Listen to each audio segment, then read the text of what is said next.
All right, Shalom. To you, brothers and sisters, I'm going to give all praise and honor and glory to Yahweh by Shem Yahweh Shai. All right, this is your brother Samat coming to you in the spirit power of Yahweh by Shem Yahweh Shai with another lesson and this testimony that I want to share with you, brothers, and also give honor to the apostles from and elders from Elder Apostle Haro on down, and to the brothers that's doing this work, and to the sisters, Shalom. Hey, so we'll take a look at this picture. You can see, if you zoom in, you can see this gentleman right here on the ground. All right, so this picture was taken earlier today. Today at 2:46. It's currently 3:54. So this happened about an hour ago. Me and two of my brothers, Kama and Shalawamia were in the gym. Okay, so we were in the gym, we was working out, doing our thing. And one thing about us, we are very, I'm going to say, righteously proud. Damn, bro, stop popping up. Righteously proud men, if you will. The way we kind of move when we're out and about in the world, we always are in spiritual conversations. Okay, we're always in spiritual, holy conversations. So, and we apply the knowledge and this lifestyle which we have to everything. So we're in a gym, and we're just talking about, life. We talking about work wise, the businesses that we have, different things, and we were having a conversation. And prior to this, we were talking about some of the tribes and, different Ethiopians and Ham. We were just having, conversations throughout our workout. We were in the gym for a few hours. And there was this one elder old head, okay? And he was a Muslim, okay? And he was near us. So we were, mind you, we're in the same vicinity.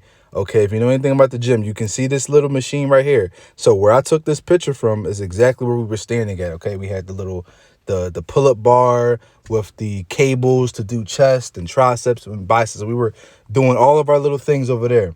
So as we're having conversations for maybe about 20 minutes or so, the old head was peeping our conversation. Like I said, we're righteously proud, and I'm gonna say that's what I'm saying, righteously proud, because there's a such thing as having righteous pride in its truth. You can take pride in the knowledge and in the spirit and power of Yahweh by Shem Yahweh Shai.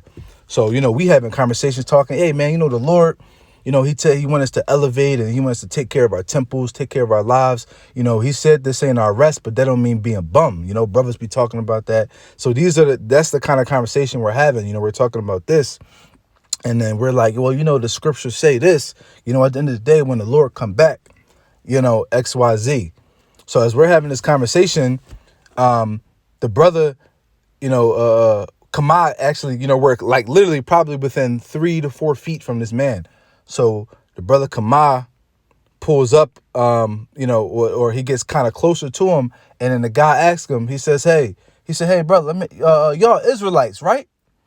And then Kamad was like, yeah, we Israelites, man. Even because when we knew the guy was Muslim, so Kamad was like, yeah, and it even tell you in the Quran that we are the Israelites. And then instantly, the last words that man said was, y'all Israelites, right? And I'm not exaggerating this. Those were the last words he said. And he literally instantly had a stroke, and I think he had a stroke and a seizure. Okay. And he was sitting down on this machine right here. And he instantly collapsed. And Kamad hurried up and caught him before he could smack the ground. Caught him, boom, while he was, on his way down. Caught him a little bit to kind of break his fall. And then next thing you know, he starts seizing. He starts, clamping his tongue like he's going to bite his tongue off or choke on his own tongue. His eyes and pupils start dilating, right in front of us, like literally right in front of us. So, we hurry up, turn him on the side.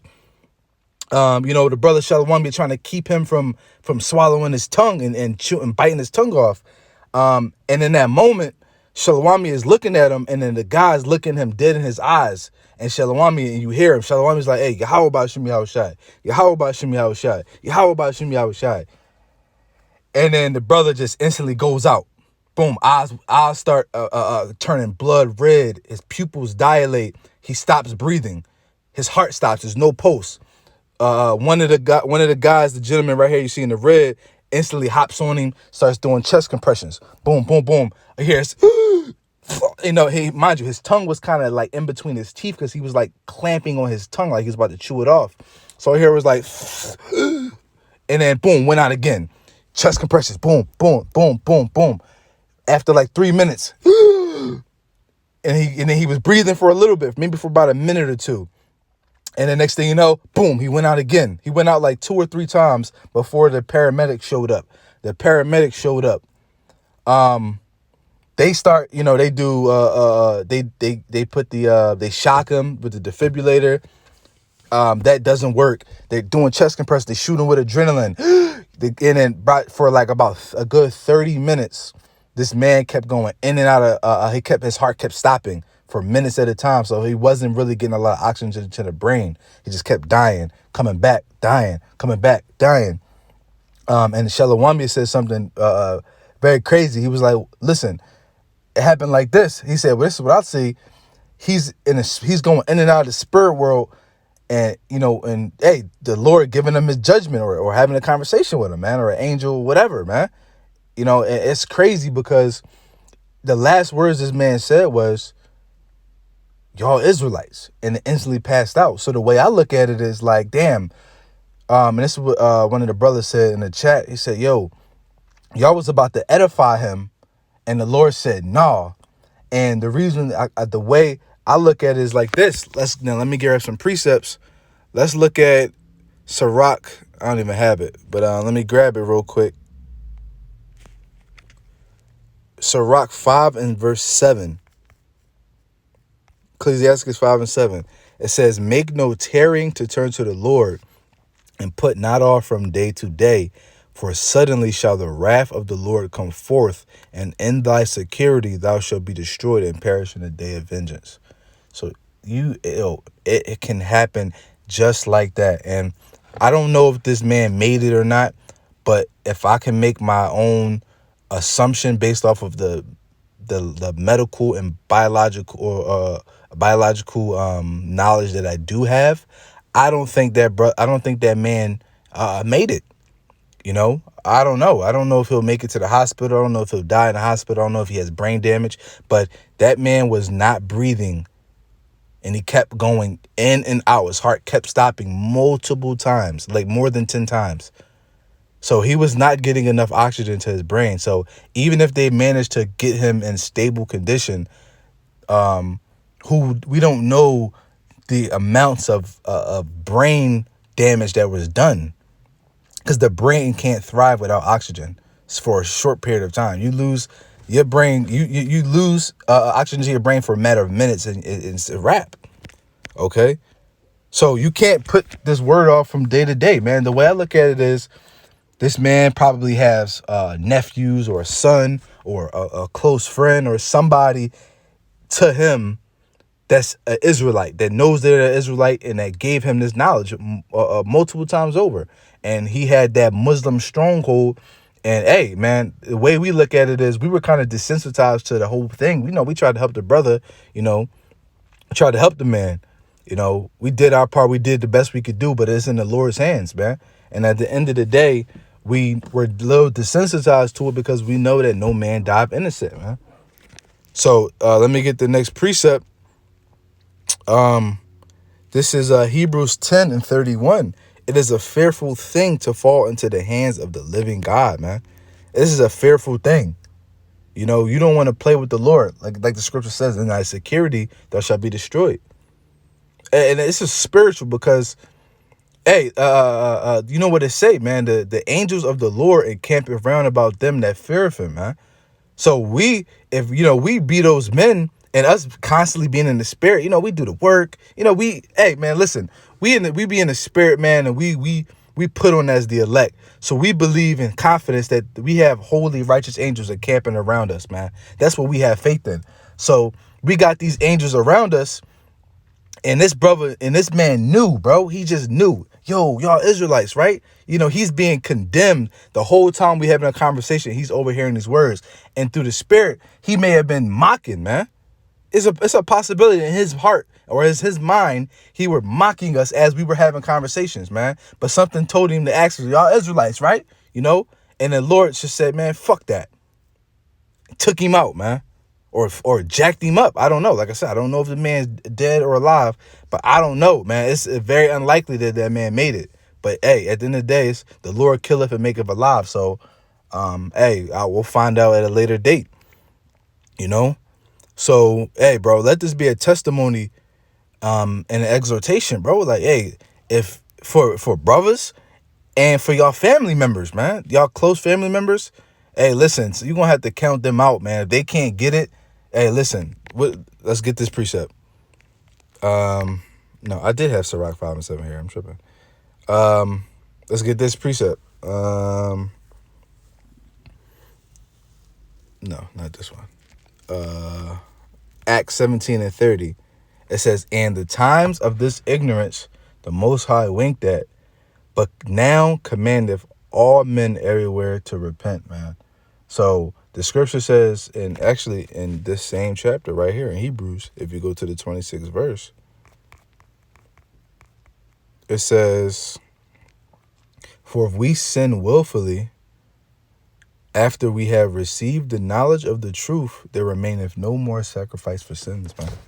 So once you give this word to somebody, man, multiple times, and they just refuse it, deny it, refuse it, deny it, refuse it, deny it, hey, man, there remaineth no more sacrifice for sins. Yahweh Shai blood ain't covering you no more, man. Okay, but when you, this, like I said, in this time of ignorance, the Most High winked at. So when you're in your ignorance, meaning when you have lack of awareness, when you don't know what you do, okay? You know that prayer, forgive these people for they know not what they do. There's some people who know not what they do, okay? Especially children, you know, who their parents feed them abominable foods and make them celebrate these holidays, and they don't know right from wrong. But these adults, once they hear this word, okay, once they hear this truth, once they learn the law and the understanding of the prophecies, and they deny it, there remains no more sacrifice for sins, man. Now, granted, everybody has their moment, right, where they wake up. But at the end of the day, it says, make no tarry to turn to the Lord, man, because you don't know when that day or that time or that hour is going to come when you face judgment, okay? You may very well make it up until the nukes, man, but you may not even make it to Jacob's trouble. Life is still at a normal pace right now. Society is still somewhat normal, if you will. And you don't know when the Lord's going to send a truck to jump the curb and take you out. You don't know when the Lord's just going to fucking stop your heart, man, in the middle of a workout, in the middle of a gym, surrounded by Israelites that know they're Israelites, that are speaking the word, that are speaking the truth.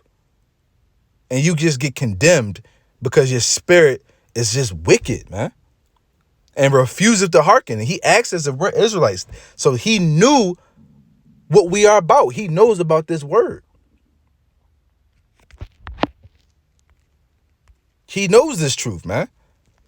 This is Luke 12 and 47. And that servant which knew his Lord's will and prepared not himself, neither did according to his will, shall be beaten with many stripes. Okay? But those that do not know, they shall be beaten for few stripes, man. Your Lord gonna jack you up a little bit here and there, you know, send you a little hell. And then once you learn, you come back to the knowledge and the truth, and you do the will, the Lord will bless you, man. But if you don't, the Lord will take you out. So, hey, Lord willing, this be a like I said, an exhortation, a testimony to you brothers, man, to encourage yourselves and encourage those closest to you, man. You know, but at some point, you know, you gotta forsake them. You gotta let them go. Hey, listen, I've got loved ones, my mom, my grandma, you know, and maybe my father, but my father might be one of those that wake up in the day of that power. I strongly believe that. I strongly believe my father would be one of those that wake up in the day of that power, because he's a whole heart Israelite. The way he move, the way he live, the only thing he don't got is he don't keep some of the laws. And that's it. And the reason why is because my father was one of those men who believes in, he worked hard for everything he got and established himself in society, his money, his status. You know, he accomplished a lot in his lifetime. He worked very hard for it. So it's hard for him to just see that shit go when we talk about how the economy's going to collapse and everything's going to be worthless. But once that happens, I believe he'll wake up. But as for my mother, my grandmother, and a few other close ones, man, I already counted them gone, man. I counted them dead, man, through the spirit. So Lord willing, this video was edifying. Until next time, shalom.